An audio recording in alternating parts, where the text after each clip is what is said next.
দীঘায় আসলে এইরকম ফাঁকা সমুদ্র সৈকতে ঘুরে যাও, দেখো মানে সি বিচটায় কেউ নেই, প্রচুর প্রচুর লাল কাঁকড়া আছে। আমরা কিন্তু নিয়ে নিয়েছি, এই হচ্ছে দেখতে পাচ্ছ ই রেন্টাল বাইক, কি দারুণ দেখো। মানে মল্লিকা সি বিচটা যে কত, মানে এই জায়গা সি বিচটার সামনেটা কতটা বড় শুধু দেখো। আর এইরকম পুরো লাইন দিয়ে এরকম হোটেল আছে। এই দেখো কত মাছ ধরেছে কাকারা, এই দেখো পুরো জাল ভর্তি মাছ। ওহো কি দারুণ দেখো। দীঘাতে গিয়ে দীঘার একঘেয়েমি কাটিয়ে দীঘাতেই সাইট সিন করে নিতে পারো তোমরা এইভাবে। টোটো অটোর ঝামেলা লাগবে না, এখন দুজন থাকলেই তোমরা ই বাইক রেন্ট নিয়ে দুজনে সুন্দরভাবে কিন্তু ঘুরতে পারবে। আর সাথে তোমাদেরকে দেখাবো দীঘার বেশ কিছু অফবিট জায়গাগুলো, যেই জায়গাগুলো তোমাদের অবশ্যই মন কাড়বে। তাহলে চলো ভিডিওটাকে শুরু করা যাক। Good morning good morning good morning বন্ধুরা, গুড মর্নিং ফ্রম দীঘা। আর দীঘায় হচ্ছে আজকে আমাদের দ্বিতীয় দিন হলে হচ্ছে আজকে বাড়ি যাওয়ার দিন, মানে একটু পরে বাড়ি যাব। আমি ছিলাম হচ্ছে এই আরুষ হোটেলে, ঠিক আছে, নিউ দীঘাতে। আর এই নিউ দীঘা থেকে এখন আমরা যাব হচ্ছে বাড়ির দিকে। কিন্তু বাড়ি যাওয়ার আগে আমি তোমাদেরকে আলাদাভাবে একটা ভিডিও রাখার কারণটাই হচ্ছে আজকে আমি এখন নিউ দীঘা থেকে এখন ওল্ড দীঘায় যাব। ওল্ড দীঘায় ওখানে গিয়ে বাইক রেন্টে নেব। বাইক রেন্টে নিয়ে মানে মোটামুটি বাইক কিভাবে রেন্টে নিতে হয়, আর তোমরা দুজন আসলে কিভাবে বাইক রেন্ট নিয়ে সুন্দরভাবে আশেপাশে জায়গাগুলো ঘুরতে পারবে, সেটাই তোমাদের সাথে আজকে শেয়ার করব। তার কারণ টোটোতে আমি যদি বলি দুজন যদি থাকো কস্ট অনেকটাই বেশি পড়ে যায়, প্রায় 1000 টাকা মানে রিজার্ভে চাই। এছাড়া হচ্ছে মোটামুটি টোটোতে হলে মানে যখন তখন যেখানে ইচ্ছা ঢোকানো যায় না বা নিজের সময় মতন দাঁড়ানো যায় না। কিন্তু বাইক হলে কি নিজের যখন ইচ্ছা সময় হবে, যখন ইচ্ছা সেটা করা যাবে। তো তাই আমি আর ও ভাবলাম যে দুজন মিলে চলো যাওয়া যাক, বাইক রেন্ট নিয়ে ঘুরবো। তা আপাতত নিউ দীঘায়, এখন আমরা নিউ দীঘায় আছি, ওল্ড দীঘার দিকে যাই চলো। আচ্ছা, যারা আমার আগের পার্টে ভিডিওটা দেখোনি তারা গিয়ে দেখে নিতে পারো যে দীঘায় কিভাবে আসলাম। স্লিপার বাসে এসেছি, আর হচ্ছে মানে কোন হোটেলে ছিলাম সেটা তো বললামই। হোটেলের ভিডিওটাও ওখানে দেওয়া আছে, হোটেলের ফোন নাম্বারও দেওয়া আছে। এই ভিডিওতেও আমি হোটেলের ফোন নাম্বার দিয়ে দেবো। মোটামুটি হোটেল যদি বলি ভালোই লেগেছে। একটু ভেতরের দিকে হলে বাজেট ফ্রেন্ডলি যদি হোটেল খোঁজো তাহলে সেক্ষেত্রে থাকা খাওয়া 500 টাকায় আমি মনে করি ঠিকঠাক, অসুবিধা নেই, তোমরা আসতে পারো। যাই হোক চলো এখন আমরা, আর এই হোটেলটা হচ্ছে আমাদের নিউ দীঘার একদমই কাছে, অমরাবতী পার্কের পেছনের দিকে। এখান থেকে বাস স্ট্যান্ড আর স্টেশন দুটোই কিন্তু কাছাকাছি পড়বে, পায়ে হেঁটে চলে যাওয়া যাবে। যাই হোক এখন আমরা আগে সকালবেলার ব্রেকফাস্টটা করে নিই। তার কারণ আমরা ব্রেকফাস্ট যেটা প্যাকেজে থাকে সেটা আমরা কালকে করে নিয়েছিলাম। আজকে চাইলে ওখানে করতেই পারতাম, যেহেতু ব্রেকফাস্টে লুচি ছিল, তাই আমি মনে হলো যে আজকে খাবো না, তাই আজকে আমরা বাইরে ব্রেকফাস্ট করব। আর হোটেল থেকে আমরা চেক আউট হয়ে গেছি, সবথেকে বড় কথা চেক আউট হয়ে গেছি।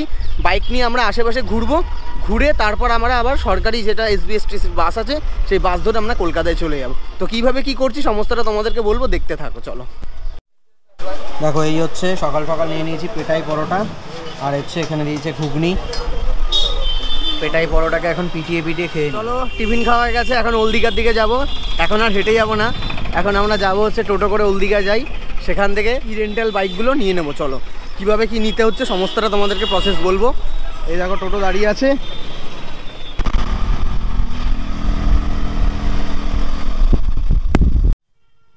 চলে এসছি ওল্ড দীঘাতে। এখন হেঁটে এসছে, একটু সামনের দিকে যেতে হবে। কোথায় যাচ্ছি চলো, সামনের দিকে গেলে তোমাদেরকে দেখাচ্ছি কোথায় যাব।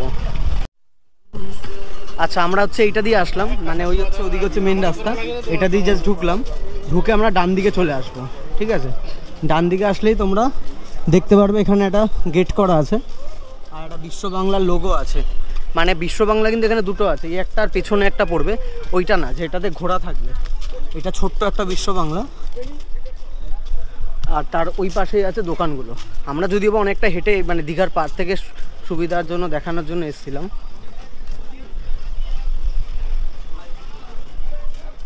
চলো এই যে দেখো এই জায়গাটা মেনলি তোমাদেরকে আসতে হবে, ওই যে ঘোড়াগুলো আছে আর হচ্ছে বিশ্ব বাংলা, আর ওর ঠিক পেছন দিকেই আছে দোকানগুলো, ঠিক আছে। তোমরা দীঘা থেকে জাস্ট ওখান থেকে ঢুকেই বাদিকে ঢুকতে পারবে। আমি যেহেতু পার থেকে দেখিয়ে দিলাম সুবিধার জন্য, তাই এখন আমি চলে এসেছি। এই দেখো এই হচ্ছে ই বাইক রেন্টাল, ঠিক আছে, দেখতে পারবে একদম। এই হচ্ছে ওই যে দীঘার যেটা বলেছিলাম। আর নাহলে তোমরা যদি দীঘার এখান থেকে ঢোকো, ওই যে দীঘা ঢোকার রাস্তাটা ডান দিকে চলে আসলেই কিন্তু তোমরা এই যে বিরিয়ানি তরি তার পাশেই কিন্তু দেখতে পাবে এই যে ইশাইউ ই রাইড রেন্টাল। এখানে নাম্বারগুলো দেওয়া আছে, তোমরা কথা বলে নিতে পারো। এই যে আর এখানে আছে হচ্ছে এই হচ্ছে স্কুটিগুলো, যেগুলো হচ্ছে তোমার ব্যাটারি স্কুটি। তো চলো এখন আমরা এইগুলো রেন্টে নেব, কত কি পড়ছে, কতক্ষণের জন্য কত টাকা, সমস্তটা তোমাদেরকে এখানে যে যিনি দাদা আছে ওনার সাথে তোমাদেরকে বলিয়ে দিচ্ছি কত টাকা কি পড়বে। তারপর আমরাও কিন্তু নিজেরা বাইক নিয়ে আশেপাশে তোমাদেরকে ঘুরে দেখাবো। আমরা একটু এই দাদার সাথে কথা বলে আমি বাইকের ব্যাপারে তোমাদের সমস্তটা কিভাবে কি রেন্ট নিতে হবে সেটা তোমাদেরকে বলছি। নমস্কার দাদা। নমস্কার। তো এই বাইক রেন্টালটা আমি দেখলাম দীঘায়, বেশ ভালো লাগলো। তো এটা আমরা যদি বুক করতে চাই কিভাবে বুক করব আর কতক্ষণ কিভাবে কি করতে হবে একটু বলে দাও। দেখুন, আমাদের এখানে যেটা আছে নিয়মটা যেটা হচ্ছে সেটা হচ্ছে ঘন্টায় 100 টাকা করে লাগে। বাট শর্ত একটাই, প্রথমে আপনাকে 5 ঘন্টার জন্য নিতে হবে, অর্থাৎ 500 টাকা মিনিমাম। তারপর ঘন্টায় 100 টাকা এরকমভাবে আগে প্রসিড করবে। আপনার 6 ঘন্টা লাগুক 7 ঘন্টা লাগুক। বাট 12 ঘন্টা যদি নেন তাহলে আমার এটা 10,000 টাকা ভাড়া আছে, অর্থাৎ 200 টাকা ডিসকাউন্ট দিয়ে 1000 টাকা। আচ্ছা আচ্ছা। আর যদি আপনি এটা নিতে চান তাহলে আপনার একটা ন্যূনতম ডকুমেন্ট লাগবে, আর যে হোটেলে স্টে করছেন সেই হোটেলে একটা রিসিপ্ট কপি লাগবে। 1,500 টাকা ডিপোজিট মানি আছে, যেটা অবশ্যই আপনার যখন গাড়ি ফেরত দেবেন রিফান্ডেবল। 1,500 টাকা ডিপোজিট করতে হবে, রাইট। আচ্ছা আচ্ছা। হেলমেট লাগবে এই যদি এটা চালাতে? দেখুন, এটা আই কার্ড রেজিস্টার্ড গাড়ি, এতে লাইসেন্সটা লাগে না। হেলমেটটা কিন্তু সবসময় অপশনাল, আমরা নিজের সেফটি অনুযায়ী আমরা বলি নিতে। বাট যেহেতু ট্যুরিস্ট স্পট সব নিতে চায় না, এটা ম্যান্ডেটরি নয়, কিন্তু আমরা বলি আমাদের কাছে হেলমেট অ্যাভেলেবেল আছে, আপনারা দেখতে পাচ্ছেন। মানে হেলমেটগুলো কি আপনারাই প্রোভাইড করে থাকেন? আমরাই প্রোভাইড করছি। এবার যদি মনে হয় আপনারা হেলমেট নিতে পারেন, কিন্তু এটা সম্পূর্ণ কাস্টমারের চয়েস বা আমাদের টুরিস্টের চয়েসের উপর। না, হেলমেট না নিলে যে পুলিশ ধরবে বা এরকম কোনো ব্যাপার আছে? নেই, কারণ এই গাড়িটা হচ্ছে নন রেজিস্টার্ড গাড়ি, আই কার্ড রেজিস্টার্ড গাড়ি। এতে লাইসেন্স লাগে না এবং ন্যূনতম মানে অ্যাজ পার গভর্নমেন্ট নর্মস ন্যূনতম 16 বছর বয়সে চালাতে পারে, যদিও আমরা 18 বছরের নিচে এই গাড়ি কাউকে প্রোভাইড করি না। আচ্ছা আচ্ছা, ঠিক আছে। তো হেলমেটের ব্যাপারটা, কারণ লো স্পিড গাড়ি, এতে হেলমেট লাগে না, আমাদের কোনো জায়গাতেই লাগে না। বাট আমরা সবসময় বলি যে হেলমেট নিন, এবার কাস্টমারের চয়েস। আর driving licence? Driving licence mandatory নয়, যে কোনো একটা ডকুমেন্ট ম্যান্ডেটারি। বাট অবশ্যই এটা কি অরিজিনাল? 18 বছর। আর যে অরিজিনালটা কি আপনার কাছে জমা রাখতে হয়? এটা ডিপেন্ড করবে টুরিস্টের উপরে। আমরা প্রেফার করি যে যদি মনে হয় জমা করে, আমি অফিসিয়ালি বলতে পারি না। আচ্ছা আচ্ছা। আর যদি মনে হয় ওনাদের অসুবিধা নেই, ওনারা জমা করে যাবেন, নাহলে আমরা একটা ফটোকপি নিয়ে নেবো ওনার কাছ থেকে। ঠিক আছে। তো চলো, তোমরা সমস্তটা শুনে নিলে, আমরাও এখান থেকে এখন একটা বাইক নেবো নিয়ে আশেপাশে। আচ্ছা দাদা, এখান থেকে কতটা যেতে পারবো আমরা মোটামুটি? আমরা এখান থেকে দেখুন, আমরা যে পয়েন্টে দাঁড়িয়ে আছি একদম মিডল অফ দীঘা। তো আমরা যদি সামনে সি ফেস করে যদি আমি বলি, আমার লেফট হ্যান্ড সাইডেতে আপনি একদম ডাইরেক্ট যেতে পারবেন তাজপুর অবধি। মানে আমরা এখানে মোহনায় যেতে পারবেন, এখান থেকে সৈকত সুন্দরী হয় শঙ্করপুর, ওখানে নায়াকালী মন্দির, নায়াকালী ব্রিজ টপকে দিয়ে শঙ্করপুর থেকে তাজপুর, মানে বালিশাই তাজপুর মেরিন ড্রাইভ অসাধারণ, প্রচুর ফটো সেশন করতে পারবেন। সিধে আপনারা ওই মেরিন ড্রাইভটা ফলো করবেন, করে তাজপুর বিশ্ব বাংলা অবধি যেতে পারবেন। মাঝখানে ফেরার সময় আমরা মল্লিকা বিচ, অসাধারণ একটা জায়গা, যেখানে আপনার জলের ওপর বসে খেতে পারবেন, হোটেলটাও জলের ওপরেতে বেশিরভাগ সময় থাকে এই পাশটা। আর ডান দিকে যদি আপনি যান, লোকাল যে ভিজিট প্লেসগুলো আছে, যেমন ধরুন অমরাবতী পার্ক ভিজিট করতে পারবেন, বোটিং করতে পারবেন, রোপওয়ে ইউজ করতে পারবেন, টয় ট্রেন আছে। নেক্সট হচ্ছে আপনার অ্যাকোরিয়াম আছে, আর নতুন হচ্ছে সায়েন্স সিটি সেন্টার। ঠিক আছে, তাহলে আপনারা ওখানে পৌঁছবেন বিচিত্রপুর অবধি। বিচিত্রপুরে একটা ম্যানগ্রোভ ফরেস্ট আছে অসাধারণ। আর তারপর হচ্ছে আপনার তালসারি, যেটা আমরা লাল কাঁকড়ার জন্য বিখ্যাত, ওখানে আপনাকে বোটে করে যেতে হবে। আর এরপর হচ্ছে উদয়পুর, চন্দনেশ্বর মন্দির। আরও যেটা বাকি থাকলো সেটা হচ্ছে আপনার ঢেউসাগর আর ওশেনিয়া বিচ। তো এই কটা ডেস্টিনেশন আপনি সব কটাই কভার আপ করতে পারবেন। আচ্ছা, থ্যাংক ইউ। তো চলো দেখি আমরা কোন কোন জায়গাগুলো যাচ্ছি, তার কারণ আমরা আবার বাস ধরে কলকাতা আজকে ফিরে যাব। তো সেক্ষেত্রে চলো আমরা কোথায় কোথায় যাচ্ছি সেটা তোমাদেরকে বলবো। আগে আমরা বাইকটা রেন্ট নিয়ে নিই, তারপর হচ্ছে তোমাদের সাথে কথা হচ্ছে। তো মোটামুটি সমস্ত রকম প্রসেস কমপ্লিট হয়ে গেছে। দে ওটাতে একটু। তো এইরকম একটা কিন্তু রিসিপ্ট কপি তোমরা পাবে, যেখানে 1,500 টাকা ডিপোজিট করতে হয়েছে আর 500 টাকা হচ্ছে নর্মালি ভাড়া, সেটা 4 ঘন্টার জন্য। এবার তোমরা কিন্তু যেদিকে ইচ্ছা যেতে পারো, সেটা হচ্ছে উদয়পুর সি বিচের দিকে বা বিচিত্রপুরের দিকে, বা হচ্ছে তোমরা যেতে পারো হচ্ছে কিন্তু তাজপুর দিকে, যেটা আমরা যাচ্ছি। উদয়পুর সি বিচ বা নিউ দীঘা এগুলো সবাই ঘোরে যেহেতু এসে, তো তাই জন্য আমরা ঠিক করেছি এবার আমরা যাবো হচ্ছে তাজপুর, শঙ্করপুর এই দিকে। আর সেটা যাবো হচ্ছে কিন্তু এই বাইকটা নিয়ে। দেখো আমরা কিন্তু নিয়ে নিয়েছি, এই হচ্ছে দেখতে পাচ্ছ রেন্টাল বাইক। আর এই বাইকটা মোটামুটি আমার তো বেশ ভালো লেগেছে। তো এবার চালিয়ে বোঝা যাবে যে ঠিক কতটা কমফোর্টেবল বা কতটা সুবিধা এই বাইকে করে গেলে। এই হচ্ছে তার চাবি, এটা চাবি না, এটা হচ্ছে আপনার আচ্ছা, এটা হচ্ছে কাট সিস্টেম একটা, মানে এখানে সেন্সার লাগানো থাকে, এটা টাচ করলেই আর কি বাইক চালু হয়ে যায়। ঠিক আছে, এটা টাচ করলে বাইক চালু হয়ে যাচ্ছে, তো খুবই সুবিধা। আর এটা কিন্তু হারালে চলবে না, কারণ এটাই কিন্তু মেন। আর এটা হচ্ছে সবসময় নিজের ব্যাগে রেখে দেবে, আর যখনই গাড়ি বন্ধ করবে, সমস্তটা যেতে যেতে বলবো। চলো আপাতত এই যে গাড়ি দেখিয়ে দিলাম, এখন গাড়ি দেখি কেমন স্পিডে যাচ্ছে, কি যাচ্ছে, সমস্তটা তোমাদেরকে বলবো। তো মোটামুটি এই হচ্ছে গাড়ি, চলো গাড়িতে একটু বসা যাক। আচ্ছা, সব থেকে বড় কথা যে স্কুটিতে গিয়ার, মানে ফার্স্ট টাইম দেখলাম ইলেকট্রিক স্কুটিতে, দেখো ফার্স্ট সেকেন্ড থার্ডের গিয়ার আছে, মানে সেকেন্ড গিয়ার আর ফার্স্ট গিয়ার। আর এখানে হচ্ছে ড্যাশবোর্ডটা আছে, যেখানে তোমরা সমস্তটা দেখতে পারবে। এছাড়াও তো এখানে এই যে হর্ন টন, এই যে এদিকে হর্ন, ডবল হর্ন আছে, রিভার্স আছে, আর এদিকে লুকিং গ্লাসও আছে। মোটামুটি লুক যদি বলি একদম ঠিকঠাক আছে, অসুবিধা নেই। চলো এবার যাওয়া যাক, দেখি তাজপুরের দিকে যাব। আর ওখানে কি কি জায়গা ঘুরছি, মেরিন টাইপ দিয়ে যাব, সৈকত সুন্দরী যেটা, আর সেখান থেকে যাব এই বাইকে করে, বেশ মজা হবে। চলো যাওয়া যাক।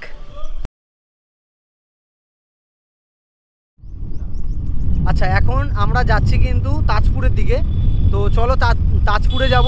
দীঘার যে গেটটা পড়বে, দীঘার গেটের আগেই কিন্তু ডান দিকে ঢুকে গেলে কিন্তু তাজপুর। চলো সেখানে যাওয়া যাক। আচ্ছা, এখন আমরা কিন্তু চলে যাচ্ছি তাজপুরের দিকে, অর্থাৎ ডান দিকে চলে যাব। তার কারণ হচ্ছে সোজা চলে গেলে হচ্ছে আমাদের কলকাতা, আর আমরা এখন চলে যাব ডান দিকে। আচ্ছা চলো, এই যে আমরা এখন ঢুকছি সৈকত সুন্দরীতে, এই যে ঢুকে গেলাম সৈকত সুন্দরী। চলো, দীঘাতে নিজের বাইক না নিয়ে আসলেও কোনো অসুবিধা নেই, কারণ এই রকম স্কুটি রেন্টে নিয়ে খুব সুন্দরভাবে কিন্তু তোমরা ঘুরতে পারবে। চলো দেখি কেমন, আমার এখনো পর্যন্ত এই গাড়িটা চালিয়ে ভালোই অভিজ্ঞতা হলো। ঠিক আছে, এই দেখো মোটামুটি আমি যদি দেখি এরকম ভালোই অভিজ্ঞতা হচ্ছে স্কুটিটা চালিয়ে। স্পিড যদি বলি 30 থেকে 35 হচ্ছে হাইট স্পিড, মোটামুটি ঠিকঠাক একদম, মানে যার জন্য হেলমেট লাগছে না, 30-35 বললো। আর তাই জন্য হেলমেটের প্রয়োজন নেই, তার জন্য আমরা নিলাম না। চাইলে নিতেও পারো, নিজস্ব হেলমেট লাগবে না, ওরাই হেলমেট প্রোভাইড করবে। আমরা নিচ্ছিলাম, নিতে গিয়ে লাস্টে বাইক নেওয়ার সময় আর কি ভুলে গেলাম। যাই হোক, চলো এখন আমরা যাব ফার্স্টে এখান থেকে শঙ্করপুর। আচ্ছা চলো, এখান থেকে ফার্স্টে যাব শঙ্করপুর, ওখান থেকে চলে যাব কিন্তু তাজপুরের দিকে। আর রাস্তাটা তোমরা শুধু দেখতে পারবে, দুই দিকে অসাধারণ লাগবে। চলো যেতে যেতে সমস্তটা শেয়ার করুন। আমরা দেখো মোটামুটি অনেকটা চলে এসেছি, এখান থেকে আমরা এখন ডান দিকে ঢুকে যাব। ডান দিকের বোর্ডটা তোমরা যদি একটু ভালো করে আমার হাতে, আচ্ছা ডান দিকের বোর্ডটা তোমরা যদি একটু খেয়াল করো, এখান থেকে শঙ্করপুর হচ্ছে 1.5 কিলোমিটার, তাজপুর হচ্ছে 7 কিলোমিটার, আর নয়াকালী মন্দির হচ্ছে 1 কিলোমিটারও না, মানে নয়াকালী মন্দিরটা হচ্ছে একদমই কাছে, মানে ডান দিকে ঢুকে গেলে হচ্ছে নয়াকালী মন্দির। তো চলো তোমাদেরকে আগে আমরা নয়াকালী মন্দিরটা দেখাই, এখান থেকে 500 মিটার। তারপরে আমরা একটা সুন্দর ব্রিজ পড়বে, সেই ব্রিজটা কিন্তু তোমাদেরকে দেখাবো। আপাতত চলো ডান দিকে আমরা একটা নয়াকালী মন্দির আছে, সেই মন্দিরটা তোমাদেরকে দেখাচ্ছি। দীঘাতে আসলে হয়তো এই জায়গাগুলো অনেকেই ঘোরো না, দেখো জায়গাটা কত সুন্দর লাগছে। তো এবার থেকে দীঘা আসলে কিন্তু 1 রাত 2 দিনের আর প্ল্যান করবে না, দীঘা আসলে কিন্তু 2 রাত 3 দিন করবে, তাহলে সেক্ষেত্রে কিন্তু ঘুরতে পারবে। আর নাহলে আমরা যেইভাবে ঘুরছি এইভাবে যদি 1 রাত 2 দিনের প্ল্যান করো, তাহলে কিন্তু খুব সুন্দরভাবে তোমরা দীঘাটাকে ঘুরতে পারবে। চলো নয়াকালী মাতার মন্দিরের দিকে এখন আমরা যাই। আর এই হচ্ছে আমরা এখন সোজা যাচ্ছি, সোজা থেকে এই ডান দিকে ঢুকে যাব। এই ডান দিকেই হচ্ছে কিন্তু নয়াকালী মন্দির, এই যে ডান দিকে চলে আসলাম। এই রাস্তাটা ধরেই আমরা যাব, আবার এই রাস্তাটা ধরে এক্ষুনি আবার ফিরে আসব। আমি জানি না কতটা ভালো ভয়েস পাচ্ছ, তার কারণ হাওয়া চলছে প্রচণ্ড পরিমাণে। ঠিক আছে, আর এই দেখো এখানে লেখা আছে নয়াকালী মাতার মন্দির। ঠিক আছে, এই দেখো নয়াকালী মাতার মন্দির লেখা আছে। এবার এখান থেকে ওই যে মন্দির দেখাই যাচ্ছে আর কি, আমরা জাস্ট যাবো, মন্দিরটাকে দর্শন করব, আবার এই রাস্তা দিয়ে ফিরে আসবো। চলো মন্দিরের সামনে এখন যাই আগে। আচ্ছা, আমরা হচ্ছে এখানে বাইক পার্কিং করলাম, এই দেখো আমাদের এখানে বাইক পার্কিং হয়েছে। আর এই হচ্ছে চাবিটা, মানে সেন্সার, জাস্ট এই যে টাচ করলাম, ঠিক আছে, গাড়ি কিন্তু বন্ধ হয়ে গেল। মানে জাস্ট এটাকে টাচ করলে কিন্তু গাড়ি বন্ধ এবং খুলে যাবে। আর এটা কিন্তু সবসময় তোমাদের সাথে রাখবে, এটা কিন্তু হারিয়ে গেলে কিন্তু এটার জন্য আলাদা ফাইন নেবে। তো এটা কিন্তু সবসময় সাবধানে রাখবে, যার জন্য আমি ব্যাগে ঢুকিয়ে রাখছি। আর এটা ছাড়া মানে গাড়ি কিন্তু, মানে গাড়িতে যেহেতু সেন্সার লাগানো আছে, তো গাড়ি মানে ওনারা কিন্তু লোকেট করতে পারবে, যারা গাড়ি ভাড়া দিয়েছে, যে আমরা কোথায় যাচ্ছি কি করছি সমস্তটা কিন্তু ওরা লোকেট রাখতে পারবেন, লোকেশানে রাখতে পারবেন। আর এছাড়াও গাড়ি কিন্তু যেহেতু সেন্সার লাগানো আছে, মানে এই চাবিটা ছাড়া যদি লক করে দিই, গাড়ি মানে তোমার হচ্ছে জাস্ট 5 ফুটও যাবে না। মানে আমাকে যেটা বললো, গাড়ি যদি কেউ ধাক্কা দিয়ে নিয়ে চলে যায় সাইকেলের মতন, তার কারণ যেহেতু এই গাড়িতে কোনো আওয়াজ নেই, তো সেক্ষেত্রে কিন্তু নিয়ে যেতে পারবে না। আর তাতে হ্যান্ডেল লক করার কোনো ব্যাপার নেই, কারণ চাকা দুটো অটোমেটিক বললো লক হয়ে যাবে। আর গাড়িতে যেহেতু সেন্সার লাগানো আছে, তো গাড়ি কোথায় কি যাচ্ছে না যাচ্ছে সমস্তটা কিন্তু ওনারা খোঁজখবর রাখতে পারবে। যাই হোক, তো আমাদের কোনো ব্যাপার না, আমরা শুধু এই চাবিটাকে সাবধানে রাখবো, এটাই হচ্ছে কথা আমাদের। আর আমরা ঢুকে গেছি এখন নয়াকালী মাতার মন্দিরে। আর এই দেখো তার এরিয়াটা। এই দেখো চলে আসলাম মন্দিরের সামনে, নয়াকালী মাতার মন্দিরের সামনে। এই হচ্ছে বাইরে থেকে মন্দিরটা, খুবই সুন্দর লাগছে, পুরো সাদা রং করা মন্দিরটা। আর সামনে পাশে হচ্ছে এখানে একটা বট গাছ আছে, আর তার পাশে দেখতে পাচ্ছ এখানে একটা সুন্দর পুকুর আছে। মানে একটা আলাদাই যেন শান্তি আছে, বেশ গরম লাগছে চারিদিকে, মানে আমরা এতটা আসলাম আর তার মাঝে যেন এখানে আসলে একটা আলাদাই শান্তি পেলাম, মানে ঠান্ডা হাওয়া বইছে। আর এই দেখো কি সুন্দর লাগছে পরিবেশটা। আচ্ছা এখানে একটা সুন্দর আছে, মঞ্চ করা আছে।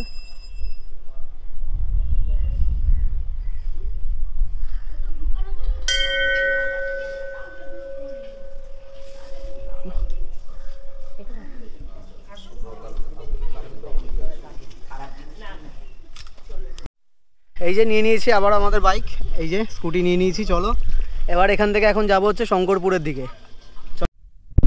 তো বলেছিলাম আমরা ওই দিক থেকে আসলাম, এই রাস্তা দিয়ে এখন ডান দিকে ঢুকে যাব, ঠিক আছে? চলো ডান দিকে ঢুকে যাওয়া যাক। এই যে ডান দিকে এখন আমরা আবারও ঢুকে গেলাম।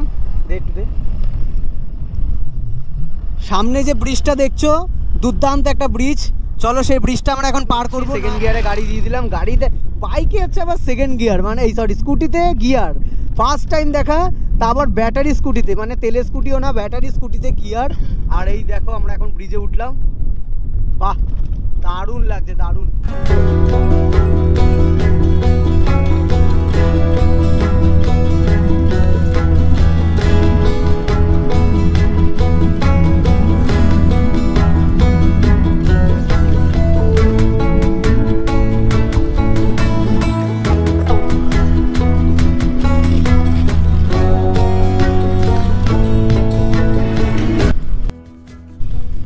আমরা এখন শঙ্করপুর মৎস্য বন্দরের ভেতরে ঢুকে গেছি, ঠিক আছে? আর ওইদিকে দেখতে পাচ্ছ সমস্ত ট্রলার, বড় বড় লরি, সমস্ত কিছুই আছে। আমরা এখন যাচ্ছি সি বিচের দিকে, আবন ভেদ করে এখন আমরা সমুদ্রের পাড়ের দিকে যাচ্ছি। দেখো কি সুন্দর লাগছে দুই দিকটা। চলে আসলাম শঙ্করপুর সি বিচে, ওই যে রেখে দিয়েছি বাইক। চলো এখন নিচে নামি, মাছ ধরছে, যেটা শঙ্করপুরের মেন দেখতে ভালো লাগে মাছ ধরাটা, সেটা দেখি চলো। কি তা এই দেখো কত মাছ ধরেছে কাকারা, এই দেখো পুরো জাল ভর্তি মাছ। মাছ দেখো কত মাছ ধরেছে দাদা। এগুলো কি মাছ? পার্শে। দেখো এগুলো হচ্ছে পার্শে মাছ।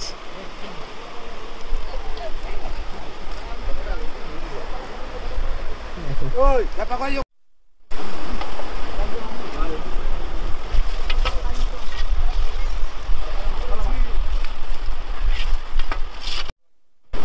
আচ্ছা একটা কথা বলি, এটা কিন্তু শঙ্করপুরের মেন বিচ না, ওটা হচ্ছে ওই দিকটাতে আছে।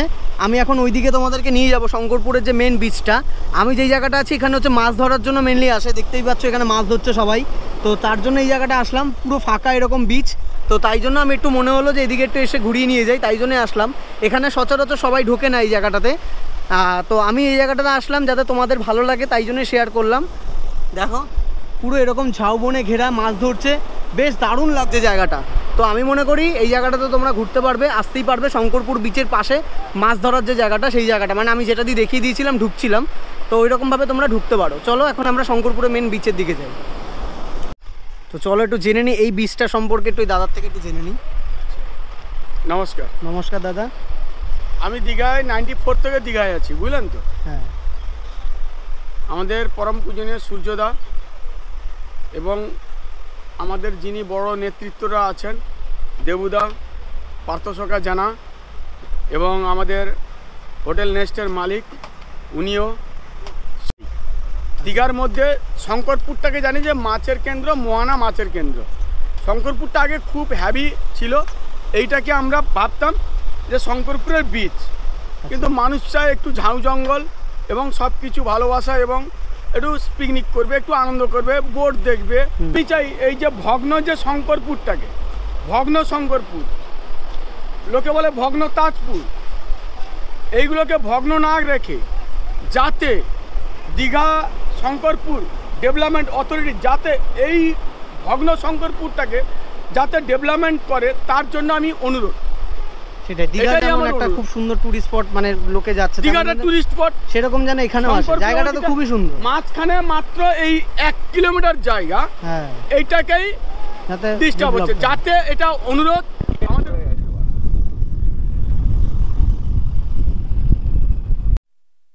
তো এই দেখো, এটা হচ্ছে আমাদের রেখে দিলাম ওখানে স্কুটি, আর এই জায়গাটা হচ্ছে শঙ্করপুর সমুদ্র সৈকত।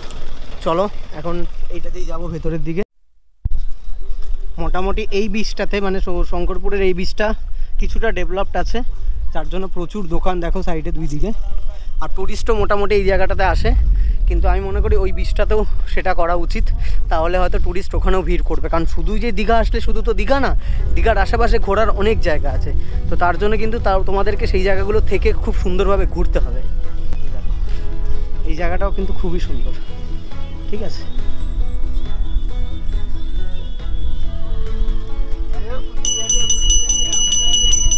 দেখো এখানে ওই ওরকম সুন্দর পার করা আছে। ওহো কি দারুণ, দেখো হেভি লাগছে জায়গাটাতে। দেখো একটা দাদা ওইখানে উঠে ছবি তুলতে গেছে। ঢেউটা আসলে ছবিটা ভালো আসে ঠিকই, কিন্তু রিস্কও আছে, পড়ে গেলেই লেগে যাবে।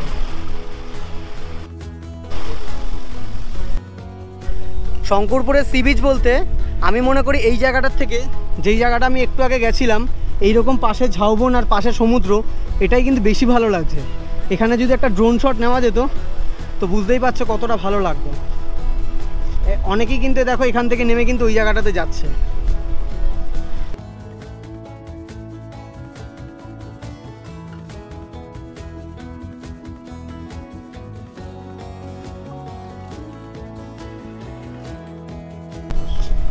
তো মোটামুটি আমাদের তাজপুর সি বিচ, এই মোটামুটি শঙ্করপুর সি বিচ তোমাদেরকে ঘুরিয়ে দেখালাম। বেশ ভালো সি বিচটা, তোমরা অবশ্যই ঘুরতে পারবে সাইট সিন হিসাবে। New Digha old Digha feeling আসছে, আর বেশ ভালো লাগছে জায়গাটা দেখে। আমার সেই অফবিট যে সি বিচগুলো যেগুলোতে আমরা ঘুরেছি, যেমন পাকদা, ডুবলাগাড়ি, সেম সেরকম ফিলিং আসছে আমার ওই জায়গাটাকে দেখে। আমার তো বেশ ভালো লাগলো। তো তোমরা কিন্তু অবশ্যই সাইট সিনে কিন্তু এই জায়গাটাকে রেখো। যাবো মেরিন ড্রাইভ ধরে তাজপুরের দিকে। আর এই পুরো ট্যুরটার মধ্যে, মানে এই যে আজকে যে ট্যুরটা আমরা করছি, তার মধ্যে সব থেকে বেশি মানে ভালো লাগবে হচ্ছে এখন সেই সময়টা আসছে, সেটাই হচ্ছে যাচ্ছি, সেটা হচ্ছে মেরিন ড্রাইভ ধরে যাওয়া। তা হচ্ছে বাইক রেন্ট নিয়েছি দীঘা থেকে, তো এটা কিন্তু বেশ ভালো লাগছে। সেটা কিন্তু টোটোতে আসলে সেই ফিলটা পাবে না তোমরা। এই হচ্ছে কিন্তু মেরিন ড্রাইভ, আর এইটা দিয়ে কিন্তু রাইড করতে দারুণ লাগবে। এই দেখো পাশে পুরো সমুদ্র, আর সমুদ্রের পাশ ধরে একদম আমরা এখন যাব তাজপুরের দিকে। এইটা কিন্তু অসাধারণ, দেখো।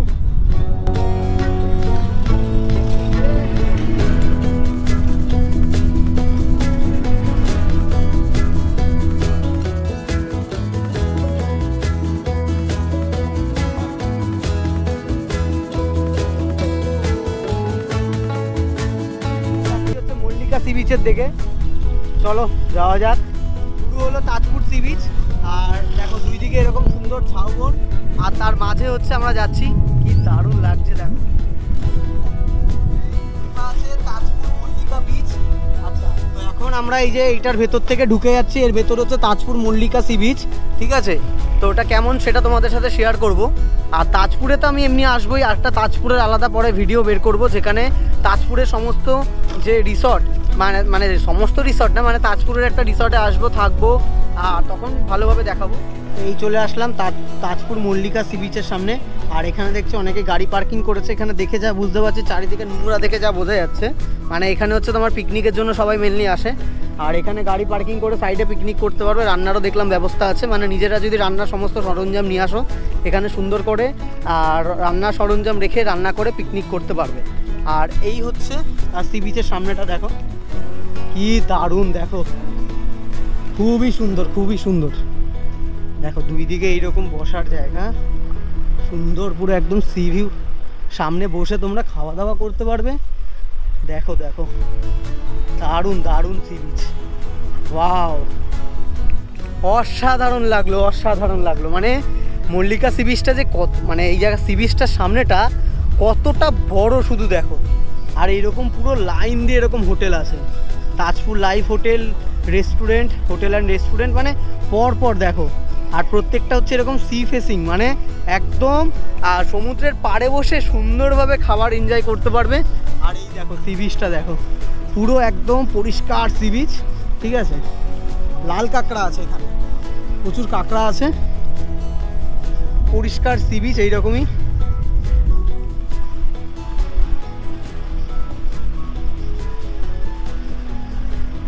কি বন্ধু, খালি দীঘা গেলে হবে? এইসব ভালো সিনগুলো ঘুরতে হবে। খালি দীঘা কত বল লাগে। আর দীঘার পাশাপাশি তো এত সুন্দর সি বিচগুলো তো ঘুরতে আসতে হবে, তাহলেই তো দীঘা ঘোরাটা পুরো সম্পূর্ণ হবে। চলে আসলাম তাজপুর সমুদ্র সৈকতের সামনে। আর তাজপুরে কিন্তু প্রচুর রিসর্ট আছে, দেখো এই হচ্ছে তাজপুর সি বিচের।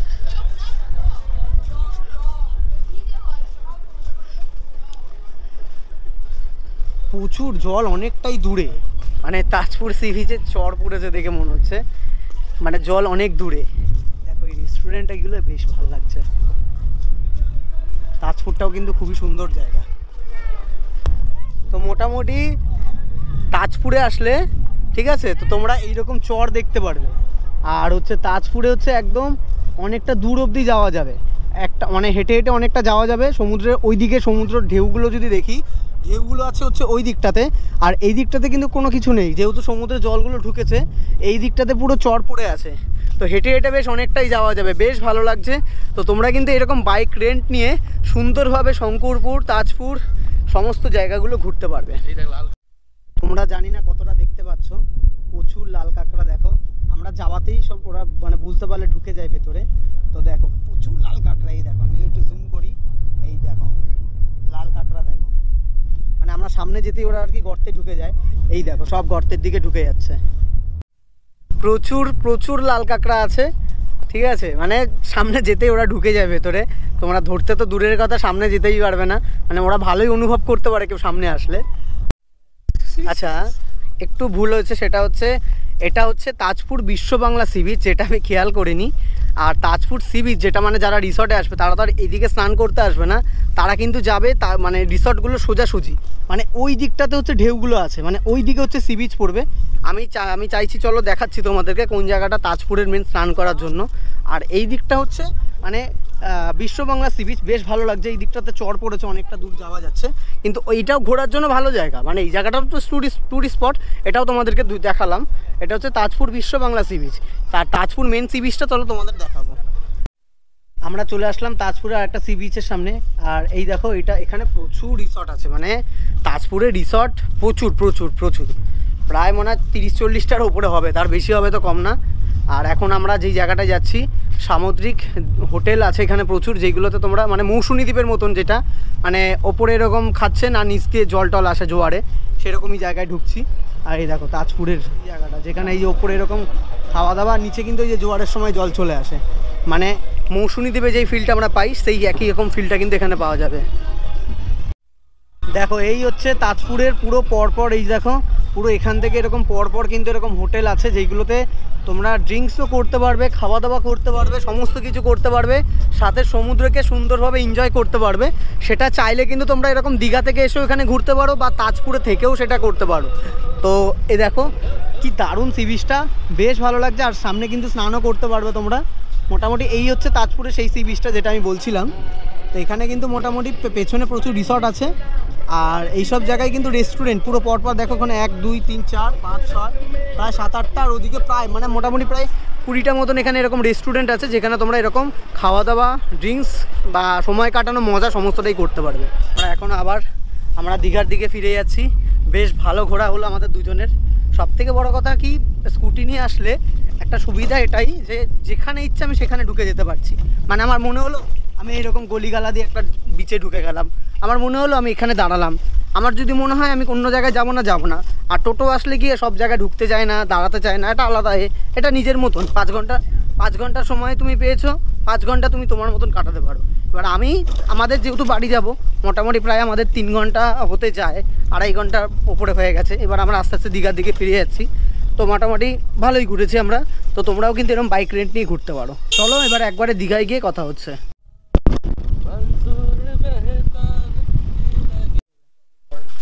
তো মোটামুটি এই যে বাইক এখানে আমি জমা দিয়ে দিলাম, আর বাকি যে রিসিপ্ট টাকাটা সেটাও আমি রিটার্ন পেয়ে গেছি।